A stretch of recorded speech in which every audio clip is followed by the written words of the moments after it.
महाराष्ट्र राज्याचे मुख्यमंत्री सन्मान्य एकनाथजी शिंदे साहेब, सन्मान्य उपमुख्यमंत्री, शासन आपल्या दारीची ही दिंडी आज संत, साहित्य, उद्योग, निसर्ग संपन्नता, धार्मिक अधिष्ठान प्राप्त अशा ऐतिहासिक परळी वैजनाथ जिल्हा बीड येथे आज आलेली आहे।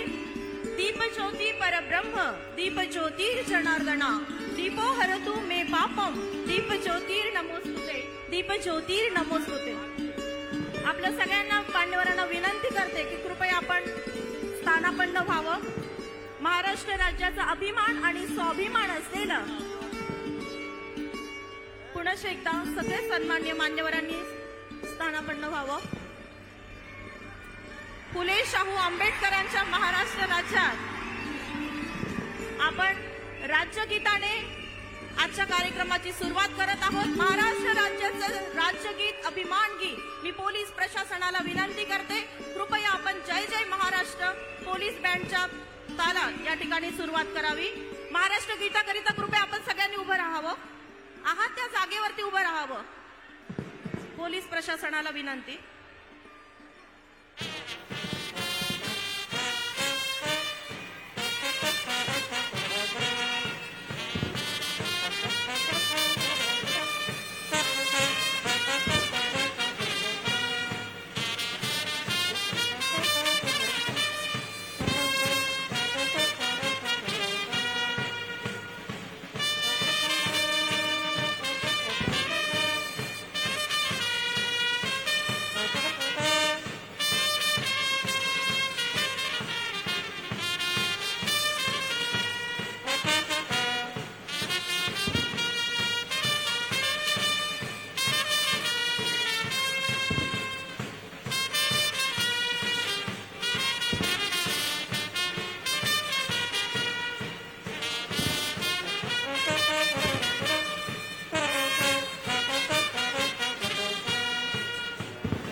एकदा सर्व मान्यवरांनी कृपया आपण स्थानापन्न व्हावं।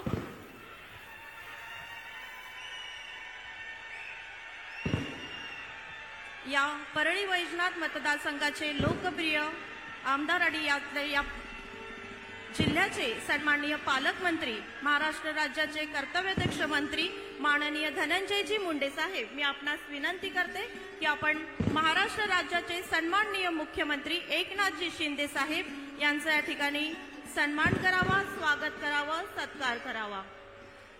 जिथे जातीय धार्मिक व्यवस्थेला कसलाही थारा न देता माणसाला माणूस म्हणून जपले गेले, मातीतला हर एक माणूस पोटाशी घेतला गेला, त्या महाराष्ट्र भूमीमध्ये सर्व मान्यवरांचं आज धार्मिक अधिष्ठान प्राप्त या परळी वैजनाथ नगरीत सर्व मान्यवरांचं मी सहर्ष स्वागत करते।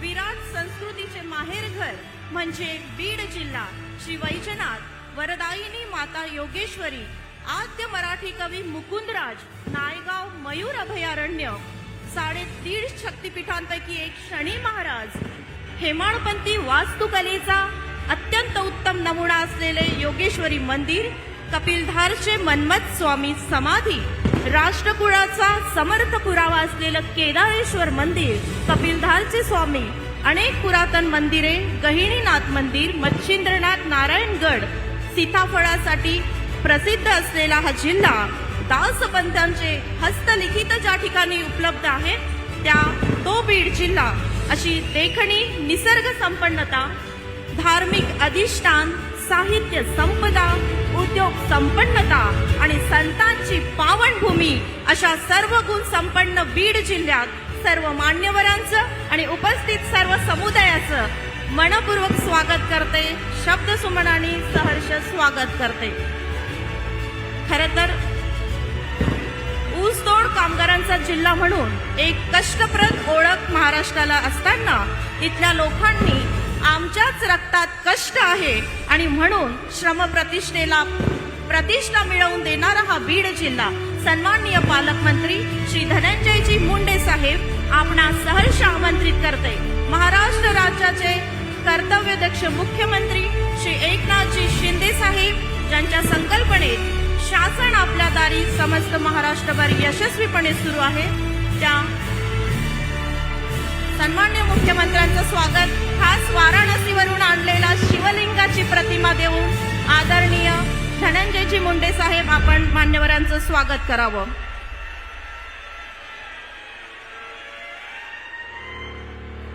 यासोबतच पुनश्च एकदा पालकमंत्री महोदयांना विनंती,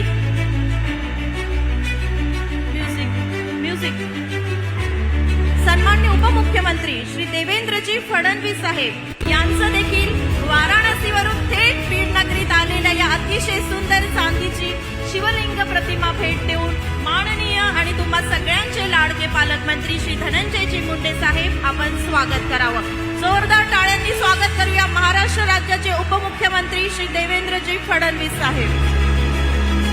यानंतर महाराष्ट्र राज्याला कुशल प्रशासक म्हणून उपमुख्यमंत्री श्री अजितदादा पवार यांची परिचय, तेव्हा आपल्या कुशल प्रशासकीय कामाला आव्हान देत आणि त्याचं काम संपूर्ण तळागाळातल्या लोकांपर्यंत पोहोचविणारे महाराष्ट्र राज्याचे कर्तव्यदक्ष उपमुख्यमंत्री श्री अजितदादा पवार यांचं देखील सन्माननीय पालकमंत्री श्री धनंजयजी मुंडे साहेब आपण शॉल, श्रीफळ आणि वाराणसीवरून अतिशय देखणी आलेली या चांदीच्या प्रतिमा देऊन शिवलिंग देऊन आपण स्वागत करावं।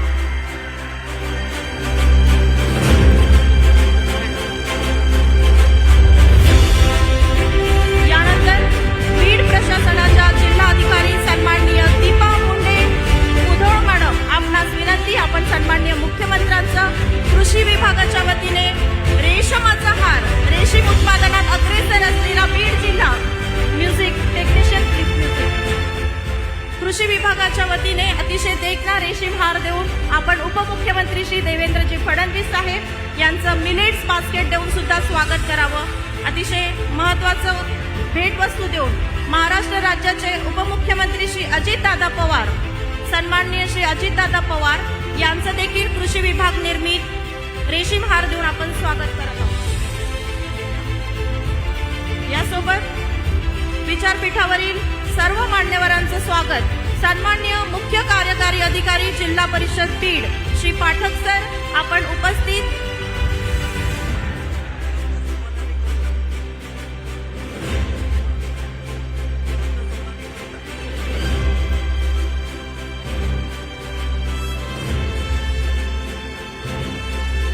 जिल्हा प्रशासनाच्या सन्माननीय कर्तव्यदक्ष जिल्हाधिकारी श्री दीपा मुधोळ मुंडे मॅडम, मी आपणास पाचारण करते की आजच्या या शासन आपल्या दारी कार्यक्रमाचं आपण प्रास्ताविक करावं। सन्माननीय मुंडे मॅडम। शासन आपल्या दारी या कार्यक्रमामध्ये उपस्थित असलेले महाराष्ट्र राज्याचे माननीय मुख्यमंत्री माननीय श्री एकनाथजी शिंदे साहेब, राज्याचे उपमुख्यमंत्री श्री देवेंद्र फडणवीस साहेब, राज्याचे उपमुख्यमंत्री श्री अजितदादा पवार साहेब, जिल्ह्याचे पालकमंत्री श्री धनंजय मुंडे साहेब, उपस्थित असलेले सर्व लोकप्रतिनिधी वर्ग, सर्व आमदार महोदय, सर्वांना मी नमस्कार करते आणि स्वागत करते। सर, शासन आपल्या दारी कार्यक्रमांतर्गत जे ध्येय आहे गरजू लोकांपर्यंत सर्व लाभ पोहोचण्यासाठी त्या कामाच्या बाबतीमध्ये बीड जिल्ह्यामध्ये विविध ठिकाणीचे कॅम्पचे आयोजन करण्यात आलं। त्याच्यामध्ये विविध प्रकारचे लाभाचे वाटप त्या गावामध्ये जाऊन अर्ज भरून घेऊन ते लाभाचे वाटप करण्यात आले। सर, जिल्ह्याचे पालकमंत्री महोदयांच्या मार्गदर्शनाखाली बीड जिल्हा पायलट डिस्ट्रिक्ट म्हणून पीएम किसान सॅच्युरेशन ड्राईव्ह मध्ये निवड करण्यात आलेला आहे। त्याच्यामध्ये आम्ही गावोगावी जाऊन शेतकऱ्यांच्या ई-केवायसी करून घेत आहोत। त्याच्यामध्ये पूर्ण देशभरामध्ये 7 राज्यामधील एक जिल्हा निवडला गेलेला आहे। त्याच्यामध्ये महाराष्ट्र राज्याच्या बीड जिल्ह्याची निवड झालेली आहे। त्या अनुषंगाने आमच्या जिल्ह्यामध्ये काम होतो आहे। सर, माननीय देवेंद्र फडणवीस साहेबांच्या मार्गदर्शनाखाली जे जलयुग शिवार अभियानाचं काम सुरू होतं त्याच्यामध्ये लोकसहभागातून गाळ काढण्याचे अत्यंत काम चांगलं झालेलं आहे. त्याच्यामध्ये CSRच्या माध्यमातून गाळ काढण्याचे, गाळ उपसाच्या नाला सरळीकरणाचे काम झालेलं आहे सर. परंतु एक दोन समस्या मला या ठिकाणी सांगावं असं वाटतं की बीड जिल्ह्यामध्ये खूप मोठ्या संख्येने ऊसतोड कामगार आहेत. त्याच्यामुळे बालविवाह होतो. बालविवाहाच्या अनुषंगाने आमच्या अभियान सुरू आहे. त्याचे एक शॉर्ट फिल्म पण आज आपल्या हस्ते आम्ही अनावरण करून घेणार आहोत सर. शासनाचे वेळोवेळी आलेले निर्देश, त्याचप्रमाणे जलजीवन मिशन असू दे किंवा रोजगार हमी योजनेचे काम, 16,000 वैयक्तिक सिंचन विहिरीचे काम महाराष्ट्र राज्यामध्ये बीड जिल्हा अग्रेसर त्या कामामध्ये आहे सर. तसेच गायगोठा असू द्या. अजून जेव्हा आपण समस्या मांडतो, समस्या मांडण्याच्या ऐवजी मला एक असं सांगावं असं वाटतं सर, महाराष्ट्र राज्यामध्ये बीड जिल्ह्यामध्ये रेशीम लागवड अत्यंत अग्रेसर आहे. त्याच्यामध्ये जे काही टोटल उत्पन्न आहे त्याच्या 25% वाटा फक्त बीड जिल्ह्याचा आहे सर. रोजगार हमी योजनेच्या माध्यमातून, त्याच्या कन्व्हर्जन्सच्या माध्यमातून रेशीम लागवडमध्ये 4,500 शेतकरी रेशीम लागवड करतात. तसेच 10 चौकी सेंटर आहे आणि 3 कोषच्या धागा निर्मिती केंद्र आमच्या जिल्ह्यामध्ये आहे सर.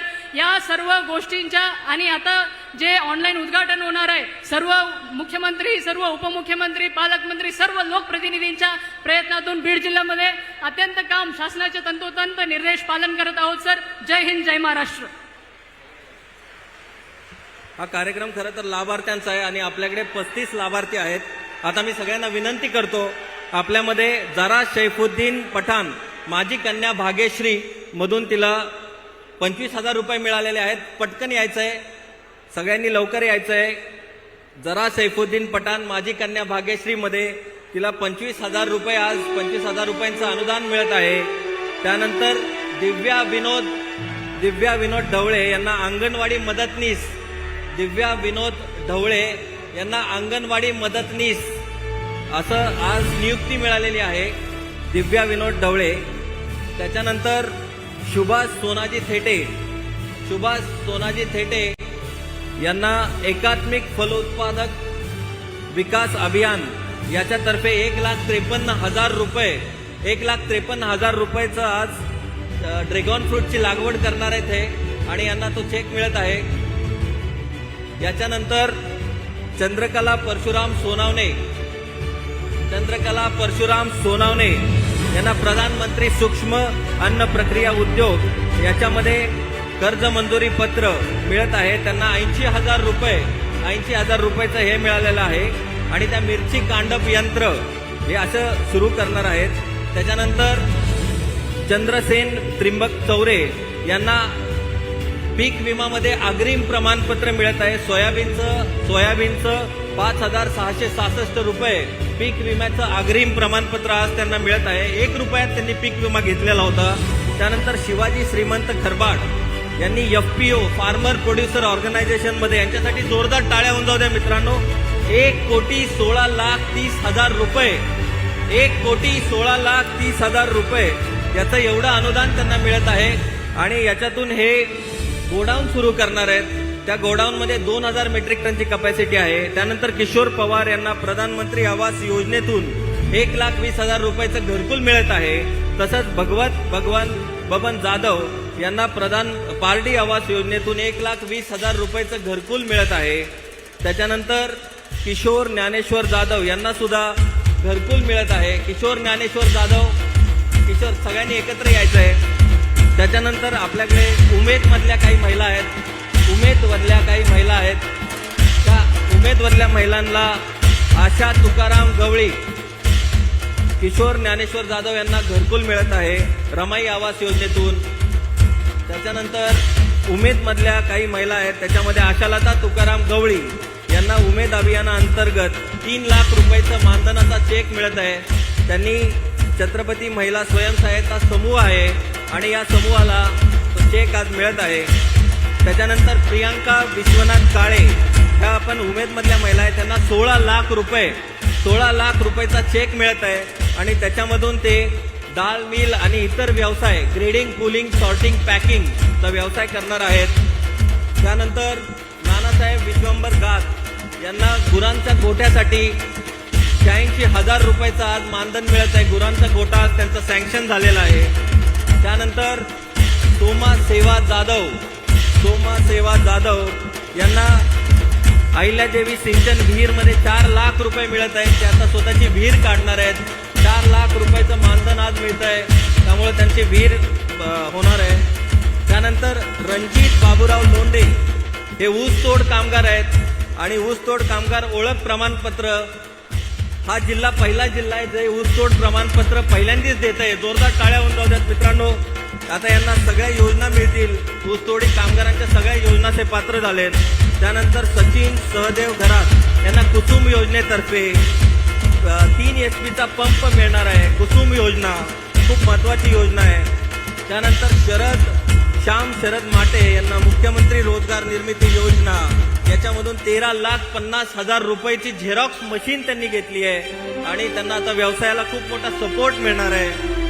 त्यानंतर केशव गवणे यांना वैयक्तिक कर्ज व्याज परतावा योजनामधून ट्रॅक्टरची चावी यांना एक ट्रॅक्टर आज मिळत आहे.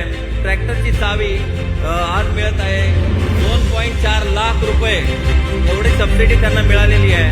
त्यानंतर नागेश लक्ष्मण रडे यांना कुणबी प्रमाणपत्र मित्रांनो फक्त 6 दिवसामध्ये आणि 50 रुपये देऊन त्यांना शासनाने एकदम फास्ट पद्धतीने कुणबी प्रमाणपत्र दिलेलं आहे. त्याच्यानंतर सुधाकर लक्ष्मण निश्चल हा अपंग असून याला कॉमन सर्व्हिस सेंटरमधून मिळत आहे. तसं ते प्रमाणपत्र आज मिळत आहे कॉमन सर्व्हिस सेंटरचं. त्यानंतर सिंधुबाई रामकिशन जगदाळे यांना सलोखा योजनामधून 7/12चा उतारा आणि महादेव अर्जुन देवराडकर यांना कुंभार प्रमाणपत्र आज मिळत आहे. त्यांची ओळखपत्र आज त्यांना मिळत आहे. यामुळे त्यांना वेगवेगळ्या योजना मिळणार आहेत. गीता दीपक जाधव यांना विधवा निवृत्ती योजनेतर्फे 1500 रुपये पर मंथ ची पेन्शन सुरू होत आहे. त्याचा हा प्रमाणपत्र त्यांना आज मिळत आहे 1500 रुपये पर मंथ मित्रांनो. त्यानंतर सुधाकर आनंद सोनवणे यांना आयुष्यमान भारत तर्फे आयुष्यमान कार्ड दिलं जात आहे. यामुळे यांना 5 लाख रुपयेपर्यंतचा उपचार यांना मिळणार आहे. त्यानंतर नामदेव रमेश वैद्य यांना कामगार सुरक्षा किट आज देण्यात येत आहे. हे सुरक्षा किट खूप महत्वाचं असतं आणि याच्यामुळे बऱ्याच कामगारांचा जीव वाचतो आणि त्यांना खूप या कामगार किटमध्ये बऱ्याचशाच गोष्टी आहेत. आता ते मुख्यमंत्र्यांना दाखवत आहेत. या कामगार किटमुळे बऱ्याचशाच लोकांना खूप फायदा झालेला आहे मित्रांनो.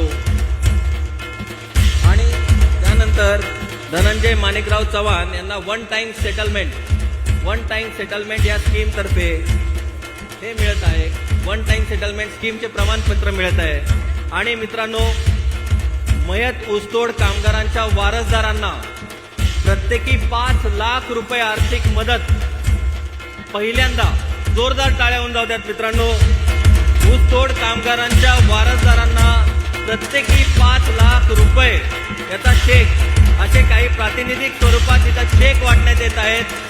थोडं लवकर यायचं आहे. थोडंसं लवकर यायचं आहे. सगळ्या ऊसतोड कामगारांनी लवकर यायचं आहे. प्रत्येकी 5 लाख रुपयाचा चेक आज देण्यात येत आहे सामूहिकरित्या आणि हे पहिल्यांदीच आपल्या जिल्ह्यामध्ये झाले. त्यामुळे त्यांच्यासाठी जोरदार टाळ्या होऊन जाऊ द्यात. जोरदार टाळ्या होऊन जाऊ द्यात मित्रांनो.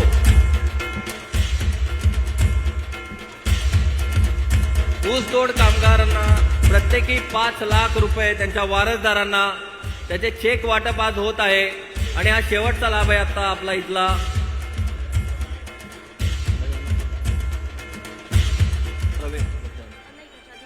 धन्यवाद. जय हिंद, जय महाराष्ट्र. यानंतर सन्माननीय मुख्यमंत्री एकनाथजी शिंदे साहेब आपणास विनंती आहे की आपण व्हर्च्युअल भूमिपूजन या ठिकाणी करावं. आदरणीय दीपा मुधोळ मुंडे मॅडम आपण या सगळ्यांनी सहकार्य करावं. अनेक विविध शासकीय विभागांच्या ऑनलाईन उद्घाटन या ठिकाणी होत आहे. कृषी विद्यापीठ, कलेक्टर ऑफिस, जिल्हा कृषी भवन, जिल्हा मध्यवर्ती प्रशासकीय इमारत, ऊसतोड कामगारांसाठी वसतिगृह, सोयाबीन संशोधन केंद्र, कृषी उत्पन्न बाजार समितीचे तब्बल 93 व्यापारी संकुल आणि बस स्टँड प्रशासकीय जनकल्याणकारी सर्वसामान्यांच्या आणि तंत्रज्ञानाच्या या काळामध्ये आपण व्हर्च्युअल उद्घाटनाचं स्वागत करूया. पुढे एकदा मान्यवरांनी स्थानापन्न होतील अशी मी आपणास विनंती करते. सहर्ष आमंत्रित करते मार्गदर्शन करण्याकरिता टाळ्यांच्या जोरदार गजरात महाराष्ट्राची संघर्ष कन्या माननीय श्री पंकजाताई मुंडे आपल्याला टाळ्यांच्या जोरदार गजरात आपण स्वागत करूया. सन्माननीय पंकजाताई मुंडे. आज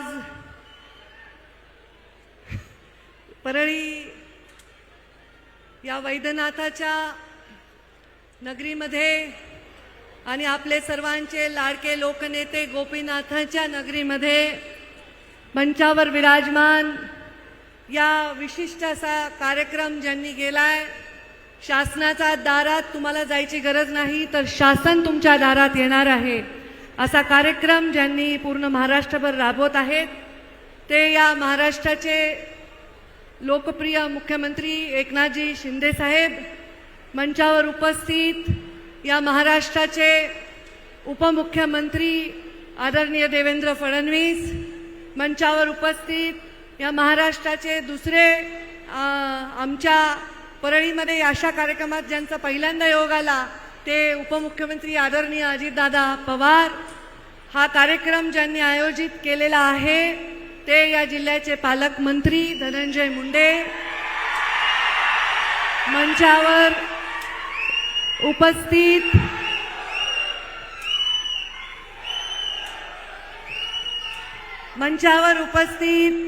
आमदार मी प्रकाशदादा सोळंके, आमदार नमिता मुंदडा, आमदार आजबे काका, आमदार लक्ष्मण पवार, तीनही पक्षातील विविध जिल्ह्याचे पदाधिकारी, या बीडच्या कलेक्टर मुदोळ मुंडे मॅडम, उपस्थित सर्व अधिकारी आणि समोर उपस्थित या सरकार आपल्या दारी या कार्यक्रमात ज्यांना लाभ सरकारी योजनांचा मिळालेला आहे असे आणि या तीनही नेत्यांवर चारही नेत्यांवर प्रेम करणारे सर्व इथे आलेले पंचक्रोशीतील वडीलधारी मंडळी, युवा बांधव आणि माता भगिनींनो, मी इथे या मंचाकडे जेव्हा बघत होते मला फार उकाडा होत होता, मला खूप गरम होत होतं. म्हटलं आत्ता डिसेंबरच्या महिन्यामध्ये एवढी गरमी का होत आहे.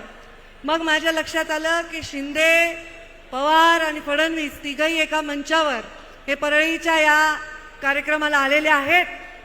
त्याहीपेक्षा थोडा पारा जास्त गरमीचा वाढलाय कारण धनंजय मुंडे आणि पंकजा मुंडे सुद्धा एका मंचावर दिसत आहेत. मला मीडियाने विचारलं, मला अरे खुर्च्या कुठे घेऊन चाललात तुम्ही. मला मीडियाने विचारलं की ताई या कार्यक्रमामध्ये तुम्ही आला ते प्रमुख आकर्षण आहे का. मी म्हणलं मी या कार्यक्रमामध्ये या मंचावर जे सर्व कोणी विधानसभा सदस्य, कोणी सुरेश धस माझ्या मागे बसल्यामुळे मला चिठ्ठी नाही हातामध्ये, हे 3 जिल्ह्याचे आमदार आहेत, काय छोटे मोठे आमदार नाही, 3 जिल्ह्याचे आमदार आहेत, उपस्थित सर्व मान्यवर आणि माझ्या या मंचावर जे सगळे बसलेले आहेत त्यामध्ये संविधानिक असा कुठलाही माझा रोल तिथे नाही.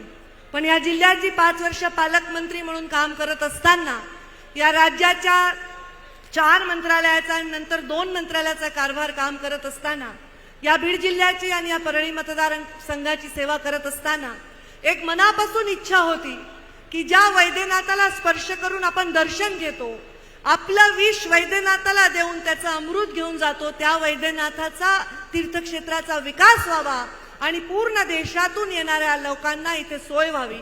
तेव्हा देवेंद्र फडणवीस मुख्यमंत्री असताना, सुधीर भाऊ मुनगंटीवार अर्थमंत्री असताना या योजनेचा आम्ही कुठेतरी बीजारोपण केलं, पण काही कारणाने ते पुढे जाऊ शकली नाही. मी धनंजयचं अभिनंदन करते की ही योजना आता आपल्या 3 वर्ष कोविड होतं, अनेक सत्तांतर असतील, अडचणी असतील, राजकीय अडचणी असतील, याच्यानंतर हे काम आता पुढे जाईल. यामध्ये त्याला जवळपास 286 कोटी रुपयाचा निधी आहे. मी सगळ्या निधी वाचून दाखवणार नाही कारण ते मंत्री महोदय आपापल्या भाषणामध्ये सांगतील, पण मी एवढंच सांगेन की अत्यंत चांगलं काम या माध्यमातून व्हावं अशी इथल्या अधिकाऱ्यांनी, मंत्र्यांनी आणि सर्वांनी दखल घेऊन हे काळजी करावी, कारण या वैद्यनाथाचा आशीर्वाद आपल्याला नेहमी लाभलेला आहे. मी या मंचावर अजून एक कामासाठी आले ते म्हणजे खासदार प्रीतम मुंडे आलेले नाहीत, कारण त्या अधिवेशनामध्ये दिल्लीला आहेत. तर मी त्यांची प्रतिनिधी म्हणून सुद्धा इथे आलेली आहे. मी या परळीची कन्या म्हणून देखील इथे आलेली आहे आणि या परळीचा विकास व्हावा यासाठी कोणत्याही मंचावर विकासासाठी जाण्याची माझी तयारी आहे. आणि हे दाखवण्यासाठी एक चांगला संदर्भ, एक चांगला संस्कार करण्यासाठी राजकारणामध्ये हा मंच आहे असं मला वाटतं. माझ्या राजकारणाच्या जीवनामध्ये जेव्हा मी पालकमंत्री देखील होते तेव्हा कधी जात पाहिली नाही, धर्म पाहिला नाही, पक्षही पाहिला नाही, दुसऱ्या पक्षाच्या लोकांनाही कधी त्रास दिला नाही आणि कधी कुठल्याही प्रकारचा द्वेष मनामध्ये ठेवला नाही.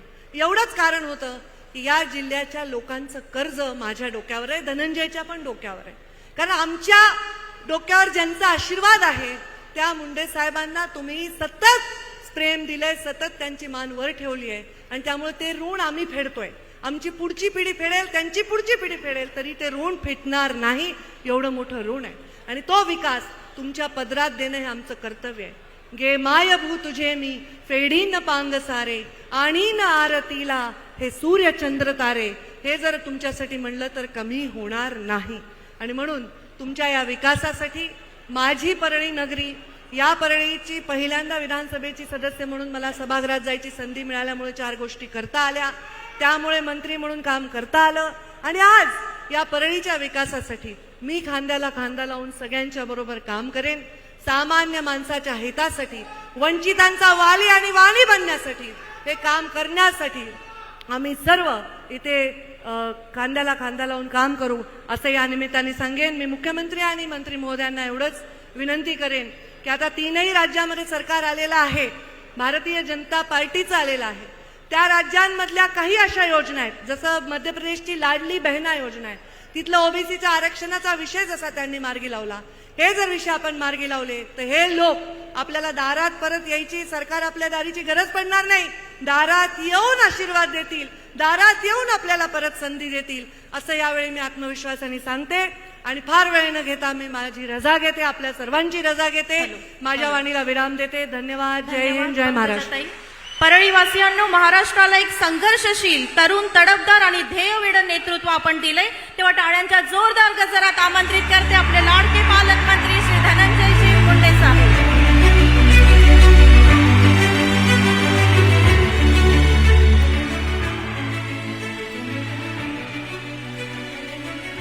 शासन आपल्या दारी या कार्यक्रमाच्या निमित्तानं राज्याचे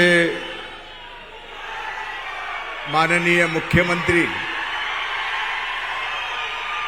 इथं उपस्थित आदरणीय एकनाथरावजी शिंदे साहेब, आता इथून आगे बढो म्हणल्यानंतर जर इथून आहे तिथून आगे बढो म्हणल्यावर थोबड फुटल ना माझं. इथून आगे बढो कसं व्हायचं? इथून शांत बसा जरा. राज्याचे उपमुख्यमंत्री आदरणीय देवेंद्र भाऊ फडणवीस, राज्याचे उपमुख्यमंत्री आदरणीय दादा, व्यासपीठावर उपस्थित विधिमंडळातील माझे सर्व सहकारी, प्रशासनातील सर्व सन्माननीय अधिकारी, महायुतीतील सर्व पक्ष घटकातील सन्माननीय व्यासपीठावरील नेते आणि आज ज्यांना खऱ्या अर्थानं आदरणीय मुख्यमंत्री आणि उपमुख्यमंत्र्यांच्या शुभास्ते लाभ देण्यात आला त्या जिल्ह्यातील लाभार्थी, आजच्या या शासन आपल्या दारी या कार्यक्रमाला इथं उपस्थित सर्वात मोठ्या संख्येनं असलेल्या माझ्या मायमाऊली, वडीलधारी मंडळी, उत्साहात असणाऱ्या माझ्या तरुण भावांनो आणि इथं उपस्थित पत्रकार मित्रांनो, सर्वप्रथम आदरणीय मुख्यमंत्री एकनाथराव शिंदे साहेबांचं, आदरणीय फडणवीस साहेबांचं, आदरणीय दादांचं, या बीड जिल्ह्यामध्ये आणि 12 पैकी 12 पंचम ज्योतिर्लिंगाच्या या परळी वैद्यनाथ नगरीत आणि प्राचीन काळामध्ये कांतीपुरी ज्याला म्हणायचे त्या या नगरीत मी मनापासून आपलं या ठिकाणी पालकमंत्री या नात्यानं स्वागत करतो. जीवनामध्ये अनेक सभा केल्या, अनेक कार्यक्रम केले, पण शासन आपल्या दारी या निमित्तानं पहिल्यांदा असा कार्यक्रम होतोय की व्यासपीठावर एवढी मोठी संख्या असणाऱ्या कुठल्याही वक्त्याला बोलावं असं वाटेल, पण जीवनामध्ये माझ्या पहिल्यांदा असा प्रसंग आला की एवढं सगळं तुम्हाला पाहिल्यावर आणि मागं वळून एवढं सगळं पाहिल्यावर तोंडातून शब्द सुद्धा निघू नये आणि एका वाक्यात आपलं भाषण संपवावं की माझीच नजर ना लागो माझ्या या वैभवाला.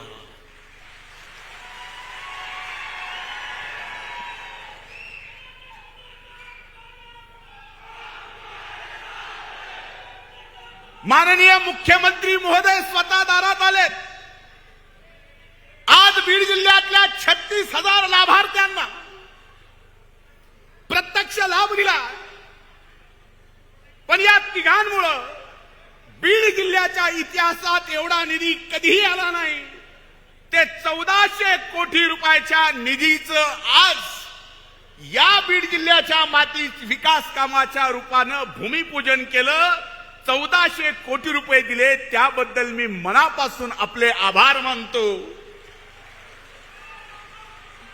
आणि आज या बीड जिल्ह्याचा एक नागरिक म्हणून, या भागाचा आमदार म्हणून आणि आपण दिलेल्या कृषी विभागाच्या आणि या जिल्ह्याच्या पालकमंत्र्याच्या जबाबदारीतून एक विश्वास देतो.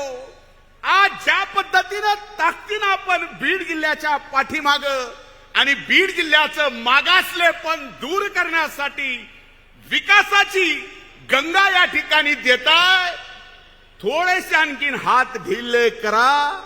हा बीड जिल्हा मागासलेला जिल्हा म्हणून ओळखला जाणार नाही. हा बीड जिल्हा ऊसतोड मजुरांचा जिल्हा म्हणून ओळखला जाणार नाही, तर हा बीड जिल्हा सर्वात विकसित जिल्हा आहे आणि सगळ्यात चांगलं काम केलेला जिल्हा म्हणून या ठिकाणी ओळखला जाईल. मी कुठल्या शब्दात आपल्या सगळ्यांचे ऋण व्यक्त करू. आज व्यासपीठावर बघितलं की बघा, अनेक जण म्हणले की आजच्या कार्यक्रमाचं आकर्षण काय. ते आकर्षण काय आमच्या ताईंनी सांगितलं. व्यासपीठावर ताई आणि मी एकत्र आहेत, दादा आणि देवेंद्र भाऊ एकत्र आहेत, बाळा काका आणि सुरेश अण्णा एकत्र आहेत, भैयासाहेबांना लक्ष्मणांना भैयासाहेब सुद्धा इथं आलेले आहेत. असं सगळं पाहिल्यावर तुम्ही खरेच राज्याचे एकनाथ आहात. एकनाथामुळं एकी निर्माण होतीये हे मात्र निश्चित आहे. माझी एवढीच अपेक्षा आहे. आमच्या छोट्या मागण्यात दादा आपण विलक्षण प्रेम केलं, देवेंद्र भाऊ आपण पण विलक्षण प्रेम केलं, ताईंनी विकासाची सुरुवात केली.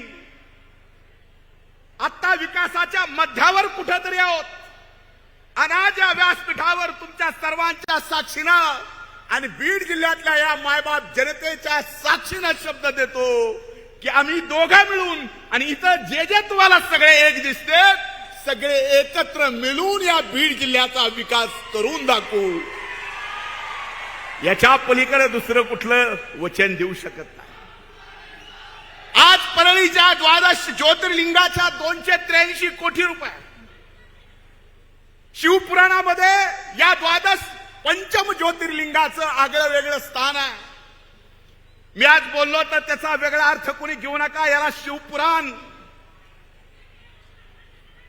प्रमाण की काशी विश्वेश्वरापेक्षा गहुबल आघाव पुण्य जर कुठं असेल तर या पंचम परळीच्या वैद्यनाथाला हे आपण मान्य करता का नाही? आज 283 कोटी रुपये दिलेत, कलेक्टर ऑफिस दिलं, प्रशासकीय इमारत दिली, 8 महिलांसाठी, फक्त मुलींसाठी 8 कस्तुरबा गांधीच्या तत्वावरती निवासी शाळा दिल्या, ऍग्रिकल्चर कॉलेज परळीला दिलं. एवढंच नाही, ऍग्रिकल्चर मॅनेजमेंट कॉलेज दिलं. अंबाजोगाई केज विधानसभा मतदारसंघात सर्वात मोठं देवणी गायचं संशोधनाचं केंद्र सुद्धा आपण या ठिकाणी दिलं. हेच नाही, कुंटेफळ इथं दोघं बसली असतील, दादा तिथे 546 किलोमीटराचं 46 कोटीचं, माजलगाव उजव्या कालव्याचं, ज्याचा सर्वात मोठा फायदा हा गेवराई मतदारसंघाला, बीड मतदारसंघाला आणि माजलगाव मतदारसंघाला आणि थोडं परळीला होणार आहे. त्याच्यासाठी 546 कोटी दिले. हे तर हिशोबात नाहीच आहेत. आज 2च मागण्या मी करतोय. प्रभू वैद्यनाथाच्या साक्षीनं देशामध्ये आदरणीय नरेंद्र मोदी साहेबांच्या नेतृत्वाखाली सरकार आहे. तिथं प्रसाद योजनेच्या माध्यमातून उज्जैन बघितलंय ताईनी, काशीचं विश्वेश्वर बघितलंय. महाराष्ट्रातून एकच प्रसाद योजनेमधून या तीर्थक्षेत्र परळीचा विकास व्हावा, याचा प्रस्ताव राज्य शासनाने केंद्राकडे पाठवावा, ही हात जोडून प्रभू वैद्यनाथाच्या साक्षीनं आपल्याला प्रार्थना करतोय. देवेंद्र भाऊ, 3 ऊर्जा शक्तीपीठ म्हणून हे परळीचं वैद्यनाथाचं स्थान आहे. एक ऊर्जा निर्मिती केंद्र आहे, रेल्वे स्टेशन आहे, प्रभू वैद्यनाथाचा शक्तीपीठ आहे. आता MIDC कमी होती, ती MIDC सुद्धा दिली.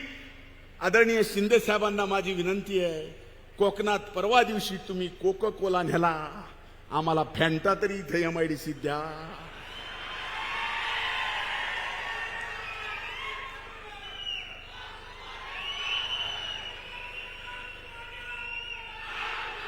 या बीड जिल्ह्याच्या मातीतल्या माणसाच्या हातातल्या मनगटात ताकद एवढी आहे की आम्ही 6 महिने विस्थापित होऊन आमची शेती करून दुसऱ्याच्या शेतात जाऊन ऊस तोडतोय.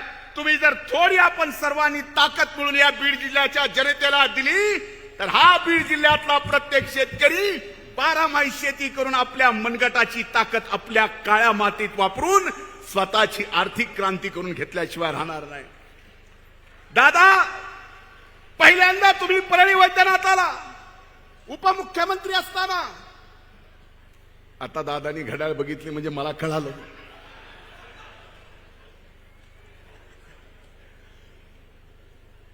देवेंद्र भाऊ तुम्ही मुख्यमंत्री आणि ताई पालकमंत्री असताना या परळीसाठी जे दिलं, आता थोडस का काकणभरा गाव सीएम साहेब आपण सुद्धा दिलं. बीड जिल्ह्याचे प्रलंबित सर्व प्रश्न आपण या ठिकाणी मार्गी लावावेत आणि लावाल हा विश्वास आहे. आता 3 राज्याचा निकाल लागला. 3 राज्याच्या निकालामध्ये देशाचे प्रधानमंत्री नरेंद्र मोदी यांची गॅरंटी, तुम्ही आमच्या बीड जिल्ह्याच्या विकासाची सगळे मिळून गॅरंटी घ्या, काम चांगलं करून घ्यायची जबाबदारी या ठिकाणी आपण स्वतः घेऊ, एवढं वचन या निमित्तानं देतो. पुन्हा एकदा आपलं मनापासून स्वागत करतो, ऋण व्यक्त करतो, थांबतो. जय हिंद, जय महाराष्ट्र. धन्यवाद. यानंतर आमंत्रित करते सन्माननीय उपमुख्यमंत्री अजितदादा पवार आपल्याला.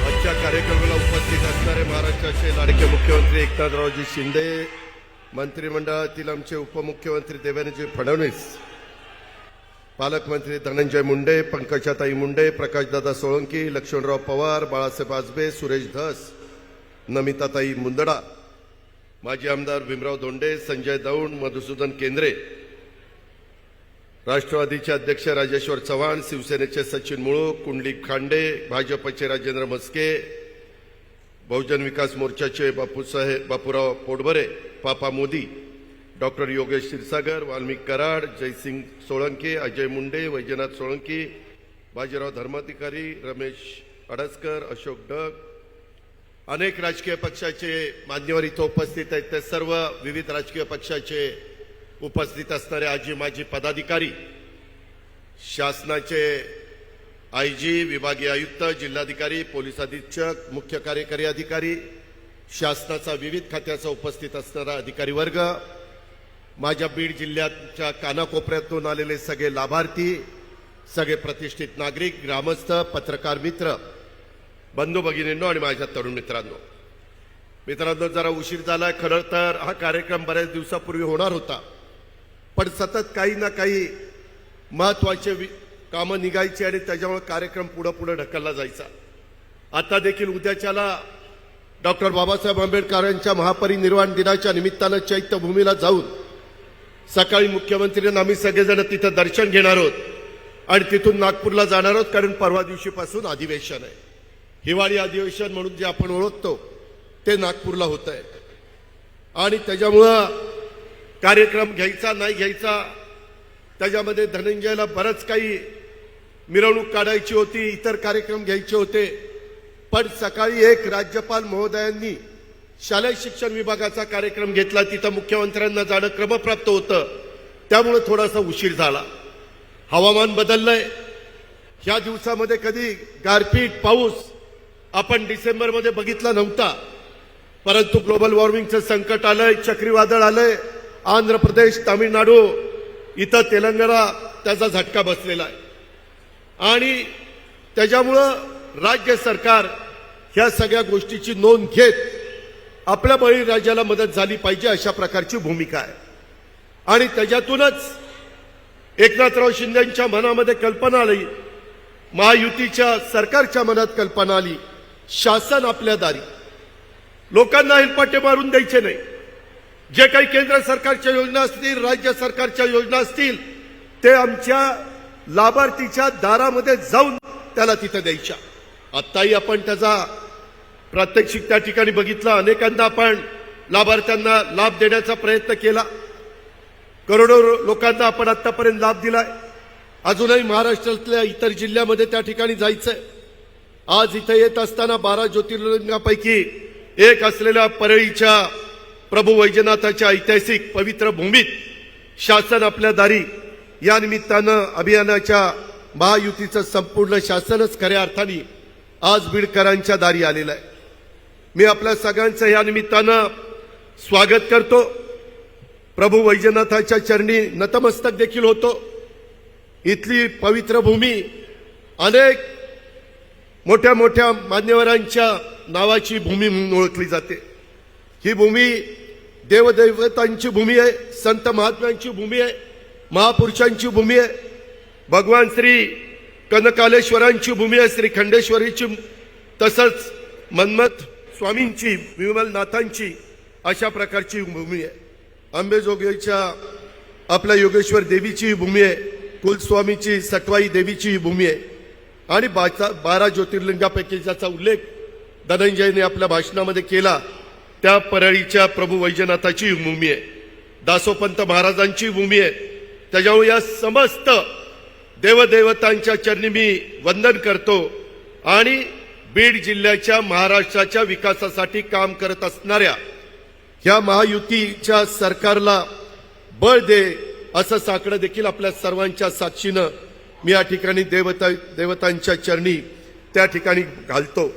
मित्रांनो, आपल्या इथं जसं वेगवेगळ्या देवदेवतांची मी नावं घेतली तशाच पद्धतीनं आपल्या ही सगळी भूमी ही त्या ठिकाणी आपल्याला माहिती आहे श्री संत भगवान बाबा आणि श्री संत जगतमित्र नागा या संतांना देखील मी नमन करतो.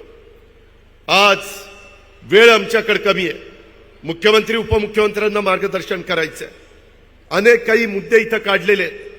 खरं तर इथं ज्यावेळेस आम्ही संभाजीनगरला मधल्या काळामध्ये आपल्या एकंदरीत मराठवाडा मुक्तीसंग्रामाला 75 वर्ष झाली, त्याच्यामध्ये चांगला कार्यक्रम दिला. 60,000 कोटीचा कार्यक्रम मुख्यमंत्र्यांनी आणि या महायुतीच्या सरकारने दिला. आत्ताच मी प्रकाशरावांशी बोलत होतो. आपल्या इथं पाण्याचा प्रश्न आहे, त्याच्यामध्ये समुद्राकडे जाणारं पाणी हे नाशिक आणि त्या भागातनं माझ्या नाथसागरमध्ये कसं येईल, तिकडच्याही लोकांचं भागेल आणि माझ्या इथल्या शेतकऱ्यांनाही मदत होईल. माझ्या इकडच्या भागातलं माजलगाव धरण असेल, इतर धरणं असतील, त्यालाही पाणी मिळेल. अशा प्रकारची योजना ह्या सरकारने आखलेली आहे. त्या योजनेला देखील मुख्यमंत्र्यांनी मान्यता दिलेली आहे. जलसंपदा मंत्री म्हणून देवेंद्रजींनी त्याच्यामध्ये लक्ष घातलेलं आहे. मित्रांनो, एकंदरीतच काम करत असताना आज तुम्ही व्यासपीठावर बघितलं असेल, थोडंसं वेगळं चित्र तुम्हाला पाहायला मिळतंय. मी आपल्याला सगळ्यांना सांगतो, ह्या निमित्तानं महाराष्ट्राला सांगतो, कुणीच राजकीय जीवनामध्ये कायमचं शत्रू नसतं, कायमचं मित्र नसतं. ही गोष्ट लक्षात घ्या. आपल्या इथं युगपुरुष छत्रपती शिवाजी महाराजांनी आपल्याला एक आदर्श आपल्या पुढे निर्माण केलेला आहे. शाहू फुले आंबेडकरांच्या विचारधारा घेऊन आम्ही सगळे पुढे चाललेलो आहे. इथं विचारधारा वेगवेगळ्यांच्या वेगवेगळ्या असतील, परंतु शेवटच्या माणसाला मदत झाली पाहिजे. इथला सर्वांगीण विकास झाला पाहिजे. सर्वसामान्य माणसाला वाटलं पाहिजे की हे शासन माझ्याकरता काम करत आहे. ही भूमिका एकनाथरावांच्या सतत मनामध्ये असते आणि त्या पद्धतीनं आम्ही पुढे जाण्याचा प्रयत्न करतो. मित्रांनो, अनेक वेगवेगळ्या प्रकारचे प्रश्न आहेत. त्याच्या संदर्भामध्ये हे प्रश्नाचा ओहापोह करत असताना आपल्याला हेही माहिती, आता हेलिकॉप्टरमध्ये उतरत असताना इकडच्या भागामध्ये आल्यानंतर चारी बाजूचे झालेले चांगले रस्ते दिसून येत आहेत. काही रस्त्यांची कामं चालली.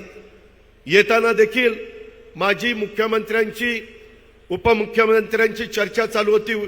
पंकजाताई पण तिथं ऐकत होत्या की केंद्राचे नरेंद्र मोदींच्या नेतृत्वाखाली जे सरकार अतिशय सक्षमपणे काम करत आहे, त्याचा प्रत्येकाच्या 4 राज्यांच्या निवडणुकीच्या निकालावरून उभ्या भारताला आला.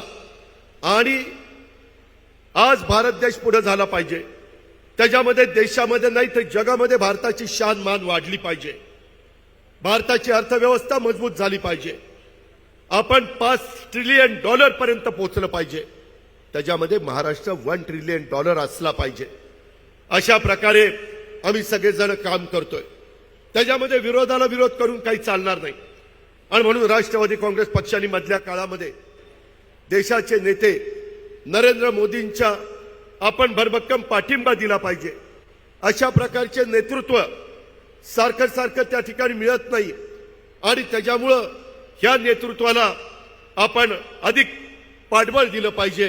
ह्याच उद्देशाने आम्ही मधल्या काळामध्ये या सरकारमध्ये आलो. कधी कधी बातम्या येतात की यांच्यात मतभेद आहेत. विरोधकांच्याकडे आज कुठलाही मुद्दा राहिलेला नाही आणि त्याच्यामुळे काही पण बातम्या, काही पण कंड्या उठवण्याचं काम करतात. आम्ही सगळेजण अतिशय एकोप्याने सर्व जाती धर्माला कसं आपल्याला बरोबर घेऊन जाता येईल. आज महाराष्ट्रामध्ये त्या आपल्याला माहिती आहे, जाती जातीमध्ये वेगवेगळ्या मागण्या आहेत. सकल मराठा समाजाची आहे, माझ्या धनगर समाजाची आहे, माझ्या आदिवासी समाजाची आहे, माझ्या ओबीसी समाजाची आहे. जरूर डॉक्टर बाबासाहेब आंबेडकरांनी संविधानाच्या माध्यमातून हा अधिकार प्रत्येकाला दिलेला आहे. तुम्ही तुमच्या मागण्या रास्त पद्धतीनं कायदा हातामध्ये न घेता मागू शकता. सरकार म्हणून स्वतः एकनाथरावांनी त्याच्याबद्दलचा शब्द, ज्या दिवशी दसरा होता, दसऱ्याच्या सभेमध्ये मुंबई ही आपली सगळ्याची राजधानी, देशाची आर्थिक राजधानी तिथं दिलेला आहे. त्याच्याबद्दल कमिटी नेमलेली आहे, त्याच्याबद्दल अभ्यास चाललेला आहे. त्याच्यात कुठंही आम्ही दुर्लक्ष करत नाहीये. ही गोष्ट माझ्या परळीच्या शासन आपल्या दारी कार्यक्रमाच्या निमित्तानं तुम्हाला तर मला सांगायचंच, परंतु महाराष्ट्राला जनतेला पण सांगायचं आहे. मित्रांनो, ह्याच्या संदर्भामध्ये ज्यांच्या तोंडामध्ये आरक्षणाचा घास घातलाय त्याला धक्का न लावता इतरांना पण आरक्षण देण्याची भूमिका महायुतीच्या सरकारची, एकनाथराव शिंदेची, देवेंद्रजींची, माझी आणि आमच्या सगळ्या सहकाऱ्यांची आहे. सगळ्या विरोधी पक्षाला पण आम्ही विश्वासात घेतलं. स्वतः मुख्यमंत्र्यांच्या अध्यक्षतेखाली सह्याद्रीला बैठक झाली, त्यांनी पण त्या सगळ्या गोष्टीला पाठिंबा दिला. पण आपल्याला आपल्या बाप दादांनी वरिष्ठांनी जाती जातीमध्ये अंतर पाडायला, तेढ निर्माण करायला, जाती जातीमध्ये त्या ठिकाणी कुठंतरी एकमेकाच्या मनामध्ये वेगळ्या प्रकारची भावना निर्माण करायला सांगितलेलं नाही. शिवाजी महाराजांनी पण 18 पगड जातीला घेऊन हिंदवी स्वराज्याची स्थापना केलेला इतिहास आपल्या सगळ्यांच्या समोर आहे. आणि महायुतीचं सरकार देखील या राज्यातल्या चांद्यापासून बांद्यापर्यंत 18 पगड जातीला बरोबर घेऊन पुढे चाललेलं आहे. आणि हे पुढे जात असताना देशातल्या वेगवेगळ्या राज्यांचे जे निकाल लागलेले आहेत त्यामध्ये त्यांनी देखील स्वतः पंतप्रधान नरेंद्र मोदी साहेबांना अतिशय मोठ्या प्रमाणावर पाठबळ त्या बाबतीमध्ये दिलेलं आहे.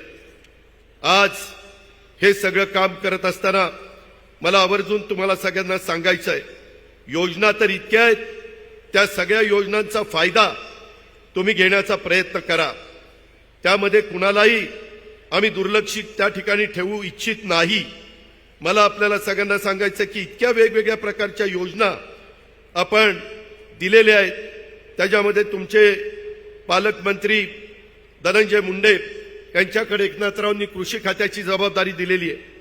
एक चांगल्या पद्धतीनं गेल्या 4 महिन्यामध्ये 150 दिवसात 75 निर्णय कृषी विभागाने एकनाथराव शिंदेच्या नेतृत्वाखाली धनंजयच्या मदतीने घेतलेले. शेतकऱ्यांना कुठेही काही अडचण आली, कांद्याचा प्रश्न आला तरी आम्ही त्यांना तिकडं पियुष गोयल आणि बाकीच्या मान्यवरांच्याकडे आम्ही यांच्याकडे पाठवलं. दिल्लीला तिथं पीक विम्याचे मुदतवाढीचा विषय असो, नेहमीच धनंजय आणि त्यांचे सगळे सहकारी आग्रही असतात. वर्षी आपण मोठ्या दुष्काळाला सामोरं जातोय. संकटाच्या काळामध्ये माझ्या शेतकऱ्याला आधार देण्यासाठी आपण 1 रुपयामध्ये पीक विमा योजना सुरू केलेली आहे. मित्रांनो, पंतप्रधान पीक विमा योजनेमध्ये आपल्याला माहिती आहे नुकसान भरपाईसाठी 48,34,745 अर्ज मंजूर झालेले, 2,105 कोटी 14 लाख रुपयाची रक्कम मंजूर झालेली आहे. 26,57,049 अर्जांना म्हणजे शेतकऱ्यांना 1,273 कोटी 65 लाख रुपयाचं वाटप झालेलं आहे. 21,77,696 अर्जांचं हे 831 कोटी 14 लाख रुपयाचं वाटप करण्याची प्रक्रिया सुरू आहे. धनंजयची धडपड चाललेली आहे. आम्ही एकनाथराव, देवेंद्र, आम्ही सगळेजण त्याला साथ देण्याचा प्रयत्न करतोय. तुम्हाला सगळ्यांना माहिती आहे की सगळी कामं करत असताना धनंजय माझ्याही जवळचा आहे, परंतु तो देवेंद्र फडणवीसांच्याही जवळचा आहे. आणि एकनाथराव पण त्या बाबतीमध्ये चांगल्या कामाला त्याला भरभक्कम पाठिंबा देत असतात. आणि त्याच्यामुळं तुम्ही त्याबद्दल काही काळजी करू नका. सगळे इथले लोकप्रतिनिधी, भाजपचे आमदार असतील, राष्ट्रवादीचे आमदार असतील, सगळ्यांना विश्वासामध्ये घेऊन उद्याच्या पुरवणी मागण्यामध्ये देखील एक चांगल्या प्रकारचा निधी राज्याच्या सर्वांगीण विकासाला देण्याचा आमचा सगळ्यांचा प्रयत्न आहे. तो तुम्हाला 7 तारखेला पुरवणी मागण्या सभागृह समोर ठेवल्यानंतर त्या ठिकाणी होईल. एकनाथरावजी मुंडे यांच्या सभा स्वर्गीय गोपीनाथ मुंडे ऊसतोड कामगार न्याय देण्याचा प्रयत्न आम्ही त्या ठिकाणी एक लोकनेता त्यांची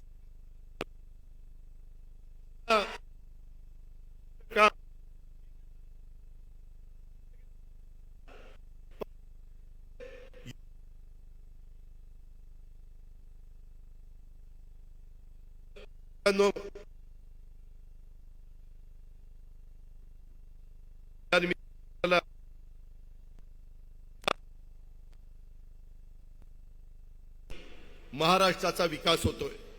कालच नौदल दलाच्या निमित्तानं दौऱ्यावर होते.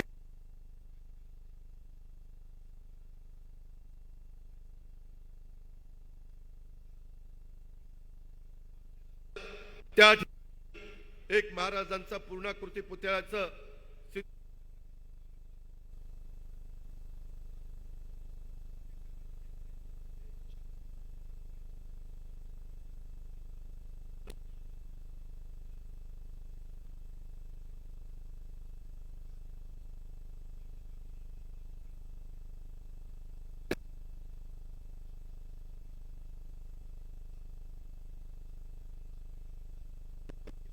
सगळ्यांच्या मनामध्ये ते महाराष्ट्राच्या विकासासाठी आता केंद्र सरकारची जोड मिळालेली आहे.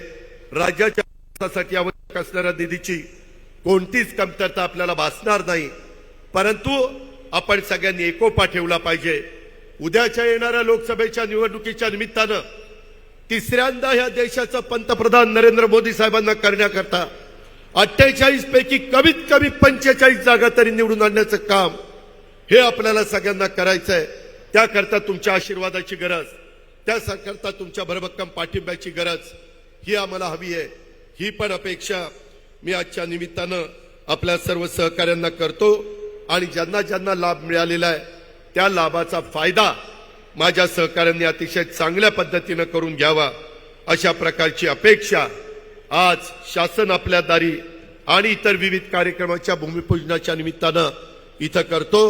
आज 286 कोटी रुपये आपण त्या ठिकाणी प्रभू वैजनाथाच्या सुधारित तीर्थक्षेत्र विकास आराखड्याला देतोय. माझी एवढीच विनंती आहे की जे हेरिटेज काम आहे दगडाला रंग मारू नका. जे दगडा ओरिजिनल असतो तशा पद्धतीनं ते ठेवा. आत्ताच येताना आमची चर्चा झाली, पांडुरंगाचं विठ्ठलाचं पण तिथला जीर्णोद्धार करायचं आमच्या महायुतीच्या सरकारच्या मनामध्ये आहे. एकनाथराव म्हणले लवकरच आपण तेही काम सुरू करू. जिथं जिथं महत्वाची तीर्थस्थळं आहेत मग ती कुठल्याही जाती धर्माची असो तिथं भाविक जातात, तिथं सुविधा मिळाल्या पाहिजेत. अशा प्रकारचा संकल्प, अशा प्रकारचा निश्चय आम्ही सगळ्यांनी केलेला आहे. देश पातळीवर तशा प्रकारचं काम हे मोदी साहेबांनी उभं केलेलं आहे. तशा पद्धतीनं आपल्या राज्यामध्ये देखील आम्ही सगळेजण काम करू इच्छितोय. इतर देखील प्रश्न अतिशय तडफेने सोडवण्याच्या करता आम्ही कुठं कमी पडणार नाही हा शब्द आपल्याला सगळ्यांना देतो आणि या ठिकाणी थांबतो. जय हिंद, जय महाराष्ट्र. धन्यवाद दादा. यानंतर जलयुक्त शिवारचे प्रणेते आणि शिवरायांच्या महाराष्ट्राला लाभलेला अभ्यासू व्यक्तिमत्व कर्तव्यदक्ष उपमुख्यमंत्री माननीय श्री देवेंद्रजी फडणवीस साहेब आपल्याला मार्गदर्शन करतील. हिंदवी स्वराज्याचे सरसंस्थापक छत्रपती शिवरायांना मानाचा मुजरा करतो. भारतीय राज्यघटनेचे शिल्पकार भारतरत्न डॉक्टर बाबासाहेब आंबेडकर यांना मानवंदना अर्पित करतो. आज परळीमध्ये आल्यानंतर 2 महत्वाच्या नाथांचं दर्शन आम्ही घेतलं. खऱ्या अर्थानं ज्योतिर्लिंग असलेलं आणि ज्यांच्या ऊर्जेने हा संपूर्ण संसार चाललेला आहे अशा परळी वैद्यनाथाचं दर्शन आम्ही घेतलं. आणि ज्यांच्या ऊर्जेमुळे राजकारणामध्ये आम्ही आहोत ते आमचे गोपीनाथराव मुंडे, त्या गोपीनाथाचं दर्शन देखील आज या ठिकाणी घेतलं. त्यामुळे एकीकडे परळी वैजनाथाच्या चरणी नतमस्तक होत असताना आमचे नेते गोपीनाथरावजी मुंडे यांना देखील या ठिकाणी विनम्र अभिवादन करतो. शासन आपल्या दारी ही संकल्पना ज्यांनी मांडली ते महाराष्ट्राचे लोकप्रिय मुख्यमंत्री आदरणीय एकनाथरावजी शिंदे साहेब, आपले धडाडीचे उपमुख्यमंत्री माननीय अजितदादा पवार साहेब, युवा नेते, राज्याचे कृषी मंत्री आणि जिल्ह्याचे पालकमंत्री धनंजय मुंडेजी, आमच्या भगिनी आपल्या जिल्ह्याचे माजी पालकमंत्री पंकजाताई मुंडे, आमदार सुरेश अण्णा धस, आमदार प्रकाश अण्णा सोळंके, आमदार लक्ष्मण अण्णा पवार, आमदार बाळासाहेब आजबे, आमदार नमिताताई मुंदडा, सुरेश नवलेजी, भीमराव धोंडेजी, मधुकर अर्दडजी, दीपा मुंडेजी, नंदकुमार ठाकूर, मंचावरील सर्व मान्यवर आणि या ठिकाणी उपस्थित एवढ्या मोठ्या संख्येनं जिथपर्यंत माझी नजर जाते तिथपर्यंत मला लोकच लोक दिसत आहेत. अशा माझ्या सगळ्या बीड जिल्ह्यातील सर्व भगिनी आणि बंधूंनो, खरं म्हणजे धनंजय मुंडेंनी या ठिकाणी आल्यानंतर एक मिरवणूक ठेवली होती. ती जर मिरवणूक आम्ही काढली असती तर संध्याकाळपर्यंतही कार्यक्रम सुरू झाला नसता आणि या सगळ्या लोकांचं दर्शन घेता आलं नसतं. म्हणून सगळ्यात पहिल्यांदा आपल्याला विनम्रपणे या ठिकाणी अभिवादन करतो. खरं म्हणजे आज मराठवाडा संकटात आहे, बीड जिल्हा देखील संकटात आहे. मोठ्या प्रमाणात या ठिकाणी दुष्काळाची छाया आपल्याला पाहायला मिळते. अनेक तालुक्यांमध्ये त्या ठिकाणी पाऊस कमी पडल्यामुळे शेतकऱ्यांना मोठी अडचण निर्माण झाली आहे. पण मला एका गोष्टीचं समाधान आहे की यावर्षी आपण निर्णय केला आणि मुख्यमंत्री एकनाथराव शिंदेजी यांच्या नेतृत्वामध्ये 1 रुपयामध्ये पीक विम्याची योजना ही या ठिकाणी आपण जाहीर केली. आणि मला हे सांगताना समाधान वाटतं की आपल्या या जिल्ह्यामध्ये 18 लाख शेतकऱ्यांना पहिल्यांदा विम्याच्या इतिहासामध्ये 25% अग्रिम हे त्यांच्या खात्यामध्ये मिळाली. आणि कृषी मंत्र्यांनी स्वतः लक्ष घालून हा विमा सर्वांना मिळाला पाहिजे याकरता प्रयत्न केले. आणि आता येत्या काळामध्ये सगळे शेतकरी जेवढे या दुष्काळामुळे अडचणीत आहेत त्या सगळ्या शेतकऱ्यांना आमच्या एकनाथरावजी शिंदे यांच्या नेतृत्वातील सरकार पूर्णपणे मदत करेल. कुठलाही शेतकरी आम्ही वाऱ्यावर सोडणार नाही हा आपल्याला आश्वासित करण्याकरता या ठिकाणी मी आलेलो आहे. एवढंच नाही तर आपल्याला कल्पना आहे आपण आता मराठवाड्यामध्ये नानाजी देशमुख कृषी समृद्धी योजनेचा दुसरा टप्पा सुरू केलाय. या योजनेच्या अंतर्गत गावामध्ये प्रत्येकाला शेततळं असेल, त्या ठिकाणी शेततळ्याचं अस्तरीकरण असेल किंवा त्या ठिकाणी ड्रीपची व्यवस्था असेल, त्या ठिकाणी वेगवेगळ्या प्रकारच्या योजना असतील, त्या ठिकाणी आमच्या शेतकऱ्यांकरता गोदामाची योजना असेल, आमच्या शेतकऱ्याच्या शेतमालाला भाव देण्याकरता व्हॅल्यू ॲडिशनची त्या ठिकाणी व्यवस्था असेल, मिनी अशा प्रकारचे त्या ठिकाणी प्रक्रिया केंद्र असतील. या सगळ्या गोष्टी आता आपण या ठिकाणी सुरू केलेल्या आहेत. कुठेतरी आमच्या शेतकऱ्याला स्थैर्य यावं आणि त्याच्या शेतमालाला योग्य भाव मिळावा हा प्रयत्न आपल्या सरकारच्या माध्यमातून चाललाय. आणि एवढंच नाही, लवकरच आम्ही केंद्र सरकारमध्ये पियुषजी गोयल यांच्यासोबत बैठक घेतोय. आमच्या सोयाबीनचा भाव वाढला पाहिजे, आमच्या कापसाचा भाव वाढला पाहिजे याकरता देखील केंद्र सरकार सोबत बैठक घेऊन आमच्या शेतकऱ्याला जो काही माल त्याच्याकडे आहे त्या माध्यमातून उचित दिलासा मिळाला पाहिजे अशा प्रकारचा प्रयत्न आपण करतो. मला एका गोष्टीचा अजून उल्लेख केला पाहिजे. आमच्या शेतकऱ्यांची सातत्याने मागणी असते ती आम्हाला दिवसा 12 तास वीज मिळाली पाहिजे. ही दिवसा 12 तास वीज मिळाली तर आमचा शेतकरी आपल्या हाडाचं काळं करतो, रक्ताचं पाणी करतो आणि त्या ठिकाणी आपल्या मेहनतीतून शेतमाल पिकवू शकतो. पण आपण वर्षानुवर्ष अर्धे दिवस सकाळी अर्धे दिवस रात्री वीज देतो. शेतकऱ्याला रात्री त्या ठिकाणी शेतीमध्ये जावं लागतं आणि म्हणून आपण निर्णय केला, मुख्यमंत्री सौर कृषी वाहिनी योजना सुरू केली. आता या योजनेच्या अंतर्गत कृषी वाहिनी आपण सोलरवर करतोय आणि या माध्यमातून आमच्या शेतकऱ्यांना दिवसा 12 तास अखंडित वीज ही 365 दिवस आपण देण्याचा निर्णय घेतला.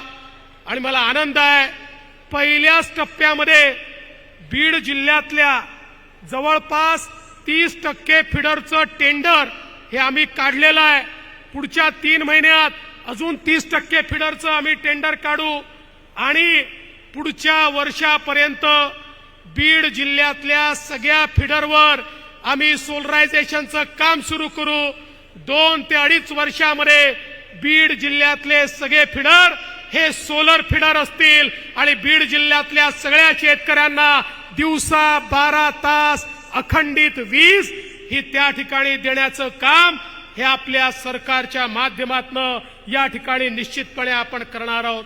आज खऱ्या अर्थानं हे सरकार गरिबाच्या पाठीशी, शेतकऱ्याच्या पाठीशी उभा आहे.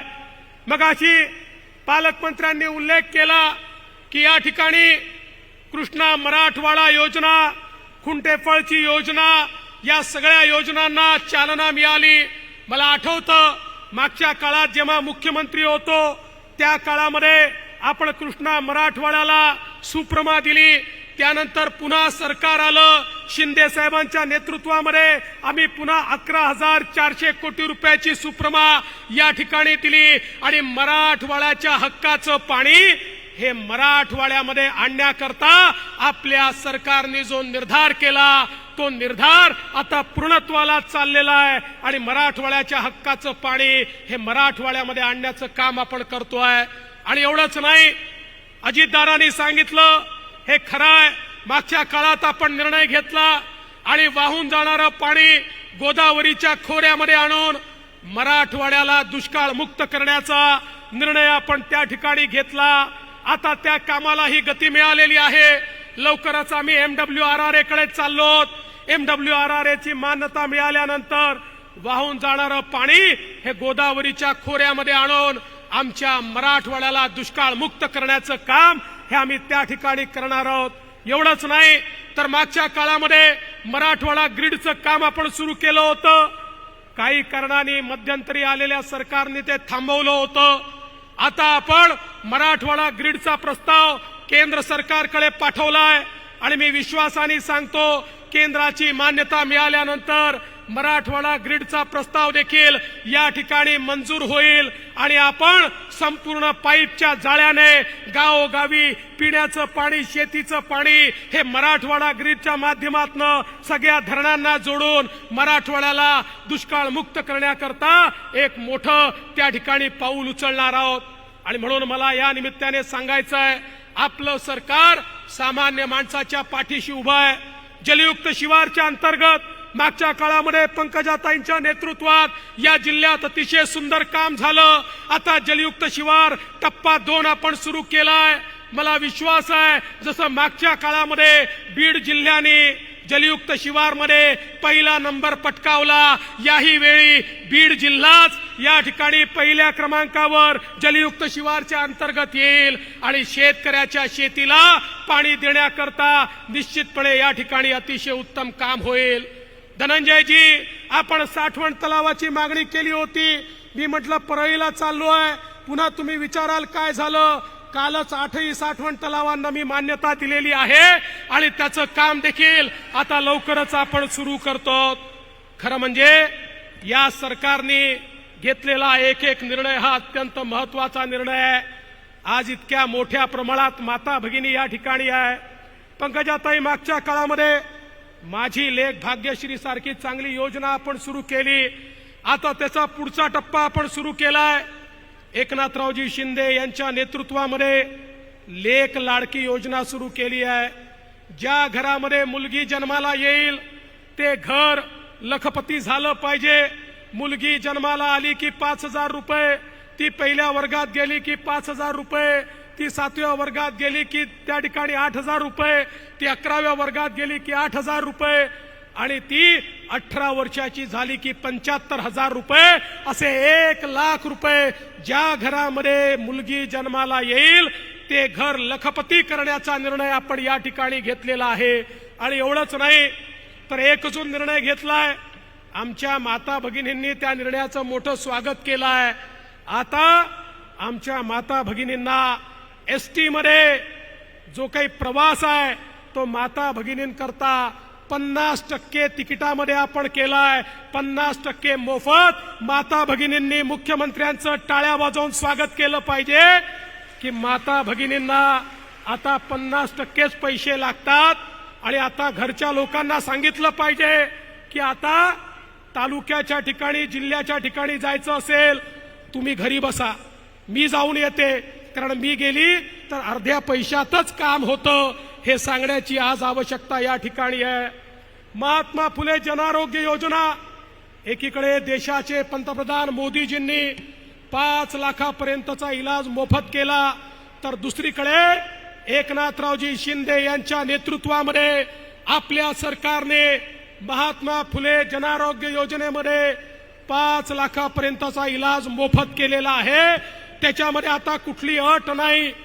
12 कोटी लोकांना मोफत इलाज देण्याचं काम हे या ठिकाणी आपण करतोय. एवढंच नाही तर आता आपण महाराष्ट्रामध्ये मोदी आवास योजना सुरू केली आहे आणि मोदी आवास योजनेच्या अंतर्गत 10 लाख घरं ओबीसी करता या ठिकाणी बांधण्याचा निर्णय हा आपल्या सरकारने घेतलाय. एकीकडे SC ST करता आपण घरं बांधतोय, ओपन करता बांधतोय, पण ओबीसी करता 10 लाख घरं हे आपल्या सरकारच्या माध्यमातून या ठिकाणी बांधण्यात येत आहेत.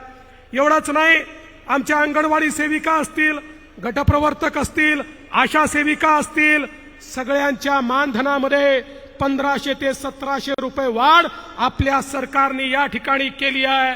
जे निराधारचे लोक आहेत त्यांना 1000च्या ऐवजी 1500 रुपये पेन्शन करण्याचा निर्णय आपण घेतलाय.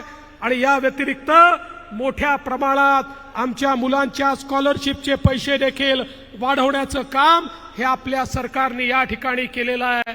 खरं म्हणजे शिंदे साहेबांच्या नेतृत्वात सरकारने गेल्या 1.5 वर्षात केलेल्या कामांची यादी जर मी वाचली तर इतक्या मोठ्या प्रमाणात ही कामं झाली आहेत की ही यादी वाचता वाचता अपुरी पडेल. पण या निमित्ताने आज एक मागणी धनंजयजी तुम्ही पण केली आहे, पंकजाताईंनी पण केली आहे, ती म्हणजे वैद्यनाथाचं जे विकास आराखडा आपण तयार केलाय त्याला केंद्र सरकारने देखील पैसे दिले पाहिजेत. माननीय मुख्यमंत्री निश्चितपणे त्याची शिफारस करतील आणि मी स्वतः त्या ठिकाणी जाऊन मोदी सरकारकडनं तो आराखडा मंजूर करून आणीन आणि आमच्या वैद्यनाथाला या ठिकाणी प्रसाद योजनेच्या अंतर्गत निश्चितपणे जे काही काम या ठिकाणी करण्याची आवश्यकता आहे, जो काही कॉरिडॉर करण्याची आवश्यकता आहे, तो कॉरिडॉर निश्चितपणे आपण तयार करू. खरं म्हणजे वेळ खूप झालाय, मुख्यमंत्र्यांचं भाषण देखील ऐकायचं आहे, पण या निमित्ताने एवढंच सांगतो, आम्ही तिघं एकत्रित आलोत आणि आम्ही तिघं एकत्रित आल्यानंतर आमच्या मनामध्ये एकच ध्यास आहे, महाराष्ट्राचा विकास, महाराष्ट्राला पुढे घेऊन जाण्याचं काम आम्ही करतोय. पण काही लोकांना ते नको आहे, त्यामुळे ते लोक रोज ज्या प्रकारचे बेताल वक्तव्य करतात आम्ही त्याच्याकडे लक्षही देत नाही. आता काल परवा 4 राज्याच्या निवडणुका झाल्या. आता निवडणुकांमध्ये CM साहेबांना आणि मला प्रचाराला बोलवलं. आम्ही प्रचाराला गेलो. आम्ही गेलो तिथेही चांगला विजय मिळाला. आता काही लोकांना तेही पोटात दुखतं. म्हणाले तुम्ही दुसऱ्या राज्यात का गेले? अरे तुम्हाला बाजूच्या घरात कोणी बोलवत नाही, आम्हाला दुसऱ्या राज्यात बोलवतात, तर तुमच्या पोटामध्ये का दुखतं? हा माझा सवाल आहे. आता पुढच्या वेळेस तर अजितदादांना देखील घेऊन जाणार आहे, म्हणजे 2-4 सीटा दादा अजून वाढतील. पण हे सगळं झालं तरी आमचं लक्ष कुठे आहे? आमचं लक्ष हे महाराष्ट्रामध्येच आहे. या महाराष्ट्राला सुजलाम सुफलाम केल्याशिवाय आम्ही शांत बसणार नाही. इथले दीन दलित, गोर गरीब, आदिवासी, शेतकरी, शेतमजूर या प्रत्येकाच्या जीवनामध्ये परिवर्तन केल्याशिवाय आम्ही या ठिकाणी चूप बसणार नाही. आणि म्हणून जाता जाता केवळ एवढंच सांगतो, मगाशी आमच्या पंकजाताई म्हणाल्या की सगळ्यांना ही उत्कंठा आहे की आज या स्टेजवर पंकजाताई पण आहेत आणि धनंजय मुंडे पण आहेत. मी दोघांना विनंती एवढीच करेन की तुम्ही असेच एका स्टेजवर राहा आणि आमच्या तिघांची ताकद तुमच्या पाठीशी अशी उभी करू की परळी असेल, बीड असेल, काहीही पाहायची आवश्यकता नाही. आम्ही पूर्ण ताकदीने ताई तुमच्या पाठीशी आहोत आणि तुम्ही सगळे जर एकत्रित राहिलात तर परळीचंही कल्याण होईल, बीडचंही कल्याण होईल आणि महाराष्ट्राचंही कल्याण होईल. आणि म्हणून हा मंच असाच आम्हाला दिसत राहील हा विश्वास व्यक्त करतो आणि माझं बोलणं संपवतो. धन्यवाद. जय हिंद, जय महाराष्ट्र.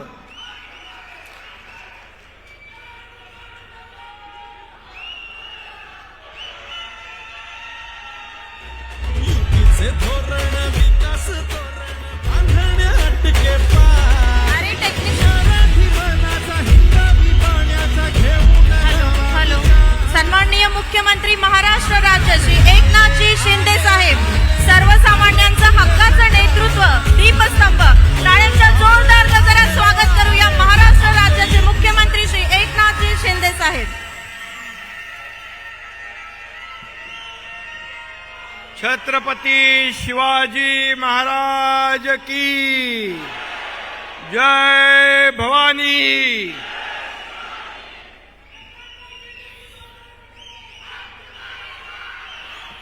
शासन आपल्या दारी या कार्यक्रमाला उपस्थित आपले लोकप्रिय उपमुख्यमंत्री देवेंद्र फडणवीसजी, आपले धडाडीचे उपमुख्यमंत्री अजितदादा पवारजी, या जिल्ह्याचे पालकमंत्री आणि कृषी मंत्री धनंजय मुंडेजी, माजी मंत्री पंकजाताई मुंडे, आमदार सुरेश धस, आमदार प्रकाश सोळंके, आमदार लक्ष्मण पवार, आमदार बाळासाहेब आसपे, आमदार नमिताताई मुंदडा, सुरेश नवले, भीमराव धोंडे, पुंडलिक खांडे, सचिन मुळूक, विभागीय आयुक्त, जिल्हाधिकारी, एसपी, सर्व मान्यवर आणि मला वाटतं इकडे नजर पोचत नाही तिथपर्यंत असलेल्या माता भगिनी इकडेही आहेत, इकडे आहेत, इकडे सरपंच, इकडे महिला भगिनी, बचत गट सगळे आणि बाहेर रस्त्यावर देखील एवढीच लोक आहे. मला वाटतं धनंजय, आतापर्यंत झालेल्या शासन आपल्या दारी मला वाटतं 20 कार्यक्रम झाल्या, त्याच्यात सगळ्यात मोठा आणि रेकॉर्ड ब्रेक असा हा शासन आपल्या दारी तुम्ही यशस्वी केल्याबद्दल तुम्हाला सगळ्यांना मनापासून धन्यवाद, मनापासून अभिनंदन.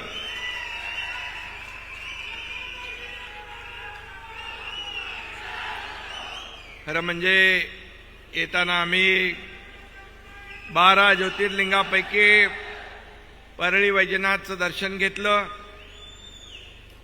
आणि आमचे मित्र, आपल्या सगळ्यांचं लोकप्रिय लोकनेते गोपीनाथराव मुंडे यांच्याही समाधीचं दर्शन आम्ही घेतलं. खरं म्हणजे हा बीड जिल्हा, परळी तालुका हा खरं म्हणजे एक ऐतिहासिक आहे. वीरशैव लिंगाय समाजाचं दैवत मन्मथ स्वामींची समाधी देखील इथं आहे.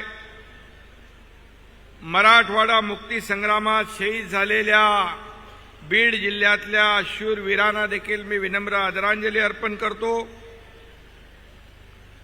आणि आपल्या सगळ्यांनाच खरं म्हणजे धनंजय मुंडे यांनी फार मोठी मिरवणुकीची तयारी केली होती, परंतु पुन्हा मुंबईमध्ये महत्वाचे कार्यक्रम असल्यामुळे धनंजयला आम्ही विनंती केली आणि तुम्हालाही मनापासून मी धन्यवाद देतो की आपण जी तयारी केली, एवढ्या मोठ्या प्रचंड प्रमाणामध्ये आपण उपस्थित झालात, हेलिकॉप्टरने पुष्पवृष्टी झाली, एक ऐतिहासिक सोहळा या ठिकाणी आपल्याला पाहायला मिळतोय, ऐतिहासिक सोहळा. आणि आम्ही येताना आमच्या तिघांच्या बरोबर पंकजाताईला पण विमानातून घेऊन आलो आणि हेलिकॉप्टरमध्ये धनंजयला पण घेतलं आणि सगळ्यांना एकत्र घेऊन या व्यासपीठावर आलेलो आहे. आता धनंजयनी सांगितलंय या बीडचा विकास आपण सगळ्यांनी एकत्र येऊन करू, एक दिलाने करू. सरकार आपल्या पाठीशी आहे. सरकार हे सर्वसामान्यांचं आहे, हे गोरगरिबांचं आहे, हे कष्टकऱ्यांचं आहे, या महिला भगिनींचं आहे. आणि म्हणूनच शासन आपल्या दारी जवळपास 20 कार्यक्रम झाले. मला आपल्याला सांगायला समाधान वाटतंय की जवळपास 1,84,00,000 लोकांनी या शासन आपल्या दारीचा फायदा घेतलाय, लाभ घेतला. खरं म्हणजे योजना, निर्णय, लाभ, लाभार्थी हे सगळं ठरलेलं असतं. परंतु लाभ घेण्यासाठी, लाभ मिळवण्यासाठी ज्या चक्रा माराव्या लागतात, जे खेटे घालावे लागतात, ते आपल्या सरकारमध्ये लागता कामा नये. म्हणून आम्ही ठरवलं की शासन छताखाली एका जाऊन आपल्या दारी जाऊन या सगळ्या सुविधा आणि लाभ देण्याचा निर्णय आम्ही घेतला. खरं म्हणजे मी जिल्हाधिकारी, सर्व अधिकारी यांचं मनापासून अभिनंदन करतो, अगदी कर्मचाऱ्यांपर्यंत, की गावागावामध्ये जाऊन लाभार्थ्यांना शोधणं, त्यांची नोंद करणं, हे मला वाटतं कधी कुणी पाहिलं नसेल. परंतु ही देखील एक स्पर्धा लागलेली आहे प्रशासनामध्ये. कारण शेवटी आज आपण पाहिलं की लाभार्थी व्यासपीठावर होते, लाभार्थी आपापले लाभ घेऊन गेले. जवळपास या ठिकाणी आज आपण 749 कोटी रुपयांचे लाभ या ठिकाणी वाटतोय. 749 कोटी. आणि म्हणून 286 कोटींचा परळी वैजनाथ ज्योतिर्लिंग विकासाचा देखील आज भूमिपूजन झालेलं आहे. आणखी काय काय मगाशी धनंजय यांनी सांगितलं की आपल्याला मिळालेला निधी, या ठिकाणच्या विकासाला सरकारने दिलेली साथ. पण एक मात्र आणखी ते सांगायला विसरले, ते मी या ठिकाणी सांगू इच्छितो की नगरोत्थानमधून कालच मी सही करून एक नगरोत्थान टप्पा 2 मध्ये 141 कोटीला मान्यता दिलेली आहे. आणि हा GR देखील आहे. आम्ही फक्त बोलत नाही तर करून दाखवतो आणि केल्यावर बोलतो. पण आज काही लोक म्हणतात पत्रकार परिषद घेऊन की हा शासन आपल्या दारी हा सरकारचा बोगस कार्यक्रम आहे. मला सांगा, तुम्ही हजारो लोक या ठिकाणी उपस्थित झालात. या व्यासपीठावरून अनेक लोकांनी लाभ घेऊन गेले. जे 2.5 वर्ष घरी बसले त्यांना काय कळणार शासन आपल्या दारीचं महत्व? काय कळणार शेतकऱ्यांच्या, कष्टकऱ्यांच्या आणि माता भगिनींच्या वेदना? आणि म्हणून ज्यांनी 2.5 वर्ष घरात बसून बोगसगिरी केली त्यांनी या कार्यक्रमाला बोगस म्हणावं, हा तमाम या शासन आपल्या दारीमध्ये आलेल्या लोकांचा अपमान आहे. आणि म्हणून मी आपल्याला एवढंच सांगतो, या शासन आपल्या दारी हा जो कार्यक्रम आहे हा सर्वसामान्य लोकांसाठी आहे, सर्वसामान्यांना न्याय देण्यासाठी आहे. हे सरकार तुमचं आहे, हे सरकार आपलं आहे. आणि म्हणून आपल्या सरकारमध्ये असणाऱ्या योजना, त्यांची अंमलबजावणी काटेकोरपणे झाली पाहिजे. म्हणून आपला हा आटापिटा आहे. आणि म्हणूनच मी आपल्याला एवढंच सांगेन की कुठल्याही परिस्थितीमध्ये आम्ही बिलकुल, मगाशी अजितदादाही म्हणाले, देवेंद्रजी म्हणाले, त्यांच्या पायाखालची वाळू सरकली आहे, काय करावं सुचत नाही.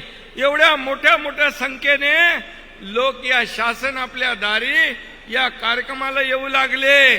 निवडणुकीमध्ये काय होणार? आणखी पुढे कार्यक्रम आहेत. गेल्या आठवड्यामध्ये ग्रामपंचायतीच्या निवडणुकांमध्ये आपल्या महायुतीला 2/3 पूर्ण बहुमत मिळालं. ही पोटदुखी आहे. आणि ही पोटदुखी त्यांच्या छातीत धडकी भरवणारी आहे. परंतु आम्ही त्यांना कामाने उत्तर देतोय. तुम्ही किती आरोप केले, तरी सुद्धा डबल तेवढ्या ताकदीचं काम सरकार केल्याशिवाय राहणार नाही. आणि म्हणून काल परवाच्या दिवशी जे निकाल लागले ते निकाल पाहिल्यानंतर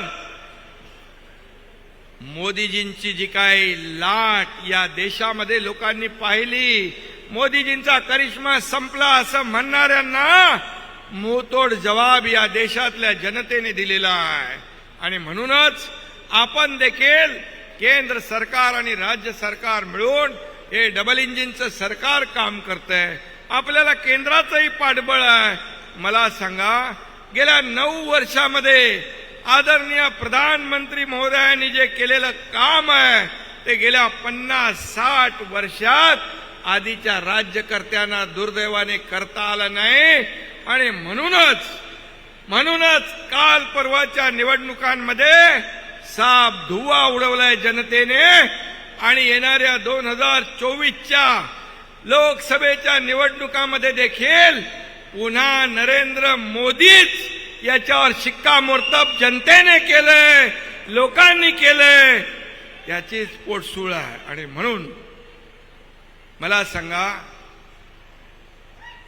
मोदीजींनी गेल्या 9 वर्षामध्ये एक तरी सुट्टी घेतली आहे? एक तरी दिवाळी त्यांनी कुटुंबाबरोबर साजरी केली आहे? दिवाळीला ते सेना आपल्या बॉर्डरवर जातात, आपल्या सैन्यातल्या जवानांबरोबर, लष्कराबरोबर दिवाळी साजरी करतात. आणि असा प्रधानमंत्री आपल्या देशाला लाभला, हे आपलं भाग्य आहे. आणि म्हणून शासन आपल्या दारीच्या माध्यमातून जे लोक आरोप करतील, माझ्या माय भगिनी इकडे बसलेल्या आहेत, सरपंच आहेत, बांधव आहेत, यांना जे आपले टिंगल टवाळी करतायत, बदनामी करतायत, त्यांना वेळ येईल तेव्हा आपल्याकडून योग्य उत्तर गेल्याशिवाय राहणार नाही, अशा प्रकारचा देखील विश्वास मी या ठिकाणी व्यक्त करतो. आणि रोज उठायचं, आरोप. आता आम्ही 3 जण काम करतोय, दिवस रात्र काम करतोय.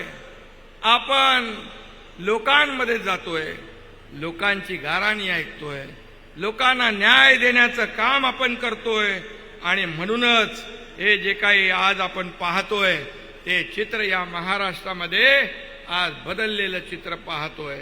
आणि आज जे आम्ही निर्णय घेतलेत, जे देवेंद्रजींनी या ठिकाणी सांगितलेत, सर्वसामान्य लोकांच्या हितासाठी, शेतकऱ्यांसाठी, कष्टकऱ्यांसाठी, शेतकऱ्यांना म्हणाले वाऱ्यावर सोडलंय.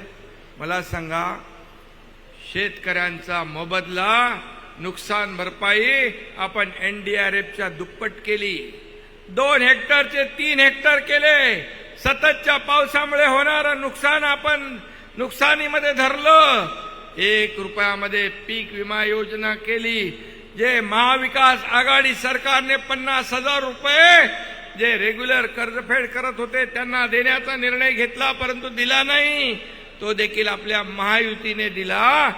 आणि म्हणून आज इथं देखील अवकाळी पावसाने शेतीचं नुकसान केलेलं आहे, याची जाणीव आम्हाला आहे.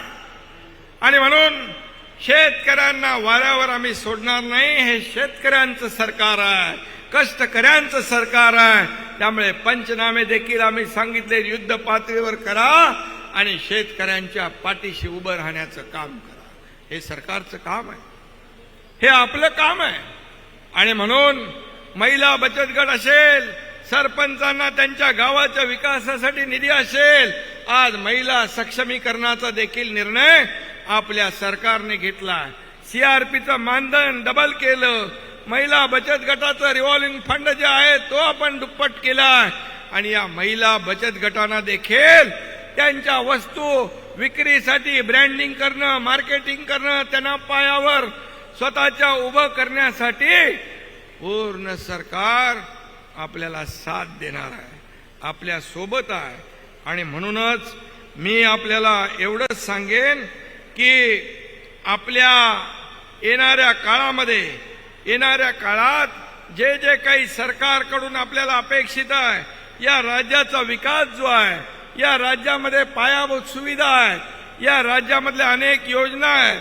धनंजय मुंडे यांनी देखील या ठिकाणी पीक विमा योजनेचं बीड पॅटर्न केलं.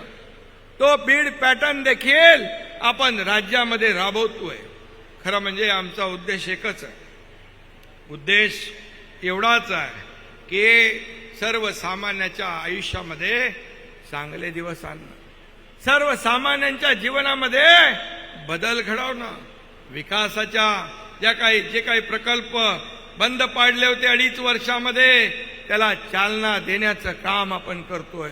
शेतकऱ्यांच्या तोंडाला ज्यांनी पानं पुसण्याचं काम केलं त्या शेतकऱ्यांच्या मागे उभं राहण्याचं काम आमचं सरकार करतंय. आणि म्हणून मी आपल्याला एवढंच सांगेन, मगाशी धनंजय म्हणाले की उद्योग कोका कोला या ठिकाणी बीडमध्ये देखील, या राज्यामध्ये देखील जेवढे जेवढे उद्योग येतील ते आणण्याचं काम सरकार केल्याशिवाय राहणार नाही. कारण या सर्वसामान्य माणसाच्या, तरुणांच्या हाताला काम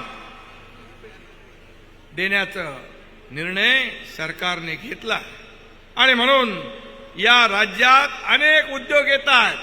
आपण या उद्योगधंद्यांना पूरक अशी मदत करतोय, त्यांना सवलती देतोय. आणि उद्योग आले तर लोकांना रोजगार मिळेल, या राज्याची समृद्धी होईल, या राज्याची भरभराट होईल. आणि म्हणून या राज्यामध्ये देखील चांगले रस्ते असले पाहिजे. आम्ही वरून हेलिकॉप्टरमधून बघितलं की रस्त्यांची कामं सुरू आहे. आणखी जे काही रस्ते लागतील ते देखील आपल्याला देण्याचं काम राज्य सरकारच्या माध्यमातून केलं जाईल, हे देखील मी या ठिकाणी सांगू इच्छितो. आणि म्हणून धनंजय, आम्ही आता तिघही इथं आलेलो आहे, त्यामुळे काळजी करू नका. हे तुमच्या जनतेचं प्रेम या ठिकाणी पाहिलेलं आहे. त्यामुळे या जनता जनार्दनासाठी जे जे काही करावं लागेल ते सरकार केल्याशिवाय राहणार नाही, हा शब्द या राज्याचा मुख्यमंत्री म्हणून मी आपल्याला देऊ इच्छितोय. आणि म्हणून मगाशी अजितदादांनी मराठा समाजाचा देखील उल्लेख केला. मराठा समाजाचं देखील या ठिकाणी सरकारची भूमिका ठाम आहे. मराठा समाजाचं आरक्षण देत असताना इतर कुठल्याही घटकावर, इतर कुठल्याही समाजावर अन्याय न करता मराठा समाजाला त्याचं हक्काचं, टिकणारं, कायद्यामध्ये बसणारं आरक्षण देणं ही आमची जबाबदारी आहे आणि ते आम्ही देणार, हा देखील विश्वास मी या ठिकाणी आपल्याला देऊ इच्छितो. आणि म्हणून शासन आपल्या दारी हा अतिशय मोठा कार्यक्रम आज आपला या ठिकाणी झालाय. मगाशीच मी सांगितलं की आतापर्यंतच्या जेवढ्या शासन आपल्या दारी झाले त्याचा उच्चांक, रेकॉर्ड ब्रेक आजच्या या कार्यक्रमाने आपण केलेला आहे. आणि म्हणून पुन्हा आपल्याला मी मनापासून या ठिकाणी धन्यवाद देतो. मनापासून धनंजय, तुमचं अभिनंदन करतो, शुभेच्छा देतो. जय हिंद, जय महाराष्ट्र.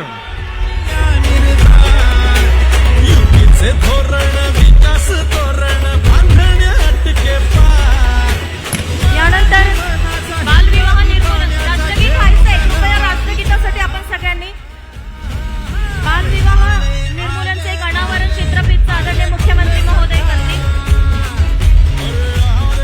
मी पोलीस प्रशासनाला विनंती करते, आपल्या सगळ्यांना विनंती करते, राष्ट्रगीताकरिता आपण सगळेजण उभं राहावं. एक साथ सुरू करके सुरू कर राष्ट्रगीत. पोलीस बँडला विनंती आहे, कृपया आपण राष्ट्रगीत सुरू करा.